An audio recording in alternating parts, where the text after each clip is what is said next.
سید سلیمان اشنا د عمران خان او په ټوله کې د پاکستان کومه دوه مخي ښکاره کړې ده. عمران خان څه ویلي دي او سید سلیمان اشنا بیا پرې څه تبصره کړې ده؟ ویډیو وګورئ ترڅو په دې هر څه خبر شئ.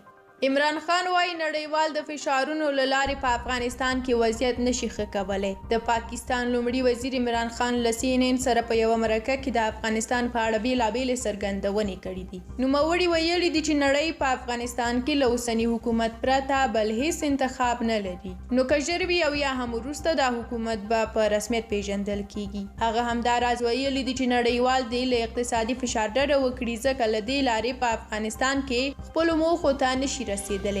عمران خان دا ادعا هم کړې ده چې په پاکستان کې ځینې فعالې ډلې له افغانستانه فعالیت کوي، چې دا ادعا په ځلونو افغان حکومت رد کړې او وایي چې هیڅ چاته اجازه نه ورکوي چې له افغان خاورې بل چاته خطرونه جوړ کړي. په ورته مهال بیا د اشنا ټلویزیون مشهوره خبریال سید سلیمان اشنا لیکلی دي یو خو د پاکستان دا 3 میلیونه افغان مهاجرین په دومره لوړه بیه پلورلي دي چې د پاکستان اقتصاد ته په لنګه غوا بدله شوې. همدې مهاجرینو ورته ملي ګټې وساتلې. جنگ افغانستان یې په دفاع پاکستان شروع کړ. په خپله د نړۍ قدرتونو سره درس تجارت اداره او تخنیک شریکوي، خو د همدې مهاجرینو په ذریعه به افراطیت، دین فروشي، جهالت او سختدریزۍ زیږوي.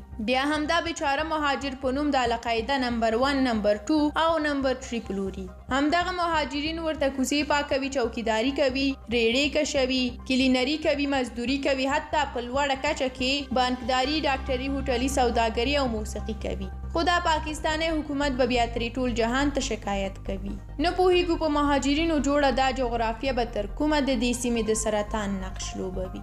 ستاسو له ملتیا هم ډېره زیاته مننه چې دا ویډیو مو تر اخره ولیده. دا هم د عمران خان او سید سلیمان اشنا خبرې او څرګندونې وي چې موږ له تاسو سره شریکې کړې. که تاسو یې په اړه کوم څه ویل لرئ نو په کومنټ کې ولیکئ، موږ ستاسو نظرونه لولو. تر بیا او بلې ویډیو مو د خیر.